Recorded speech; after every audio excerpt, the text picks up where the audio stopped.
রাজ্যের প্রাক্তন ডিজি রাজীব কুমার সম্পর্কে বা তার অফিসার হিসাবে বা দুদে পুলিশ অফিসার হিসাবে তার কম্পিটেন্সির ব্যাপারে নিঃসন্দেহান এ রাজ্যের মানুষ এবং এ দেশের মানুষ। কারণ তিনি যে দুদে আইপিএস অফিসার ছিলেন এটা নিয়ে কোনো সন্দেহ নেই। আর সেই সন্দেহ নেই এই বিষয়টা পুনরায় আরও একবার প্রমাণিত হলো যখন তিনি তৃণমূল কংগ্রেসে যোগদান করলেন এবং তৃণমূল কংগ্রেসে রাজ্যসভার সদস্য হয়ে তিনি যখন তৃণমূল প্রতিনিধি দলের সঙ্গে এই প্রথম নির্বাচন কমিশনের অফিসে বৈঠকে যোগ দিতে গেলেন, ঠিক সেই সময়ে ওই উল্টো দিকে নির্বাচন কমিশনের পক্ষ থেকে যে দুদে আইএস অফিসাররা রয়েছে, আইপিএস অফিসাররা রয়েছে, তাদের সঙ্গে যখন ইন্টারাকশন হলো তখন তিনি তার সেই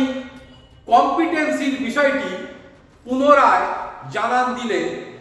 যে ওই যে কোনো বিষয় এদিক ওদিক করে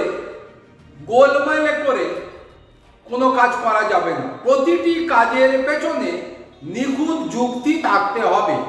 এবং নিখুঁত স্বচ্ছতা থাকতে হবে। তৃণমূল কংগ্রেসের হয়ে নির্বাচন কমিশনের বৈঠকে যোগ দিয়ে দুদে অফিসারের পরিচয় রাজীব কুমার দিয়েছেন এবং আরজিকর আবহে যখন রাজনীতি উত্তাল হয়েছিল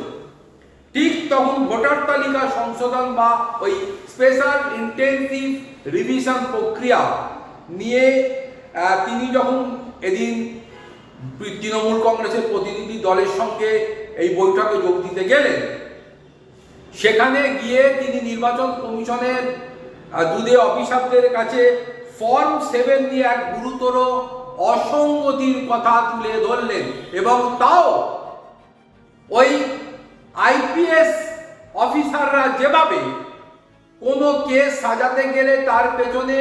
উপযুক্ত যুক্তি, সাক্ষ্য এইসব বিষয় থাকে সেগুলো তুলে ধরেন, প্রডিউস করেন, ঠিক একইভাবে রাজীব কুমারও এদিন ওই ফর্ম 7-এর অসঙ্গতির বিষয়গুলির প্রমাণ সহ দাখিল করলেন বা তুলে ধরলেন ওই সংশ্লিষ্ট নির্বাচন কমিশনের আধিকারিকদের সামনে। রাজীব কুমার তথ্য সহ দাবি করেন রাজ্য জুড়ে যেভাবে গণহারে ভোটার তালিকা থেকে নাম বাদ দেওয়ার আবেদন জমা পড়ছে তার পেছনে গভীর ষড়যন্ত্র থাকলেও থাকতে পারে। তিনি জানান বহু ক্ষেত্রে আবেদনকারী অজান্তে ভুয়ো পরিচয় ব্যবহার করে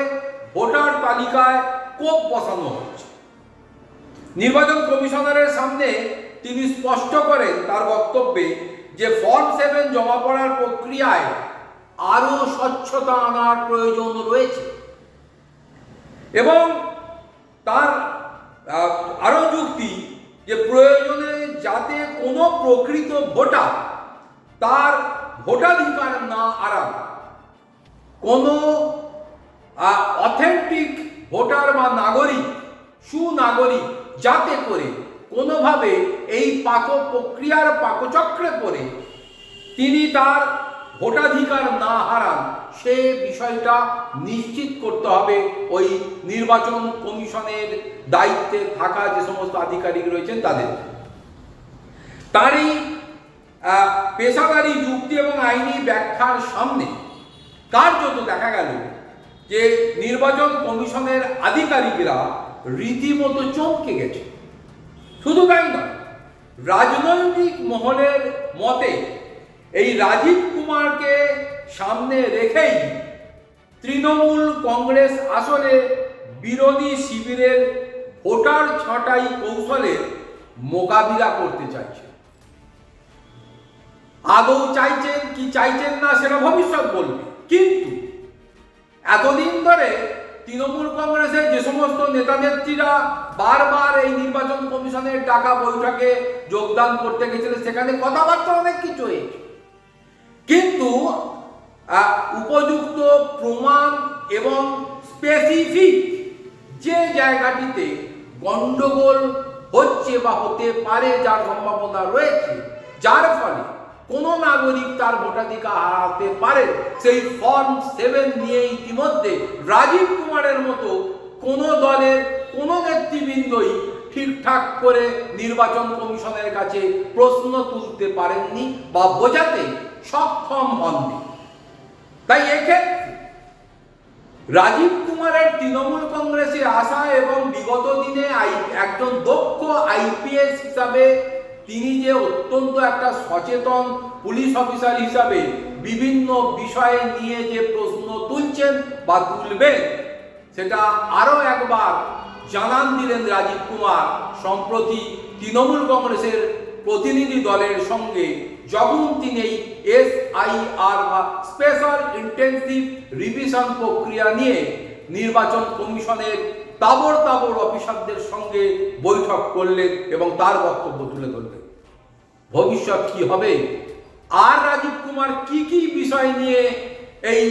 তার বক্তব্য, তার অকাঠ্য যুক্তি প্রমাণ সহ তার দক্ষতা তুলে ধরেন, সেদিকেই নজর থাকবে রাজ্যের মানুষের।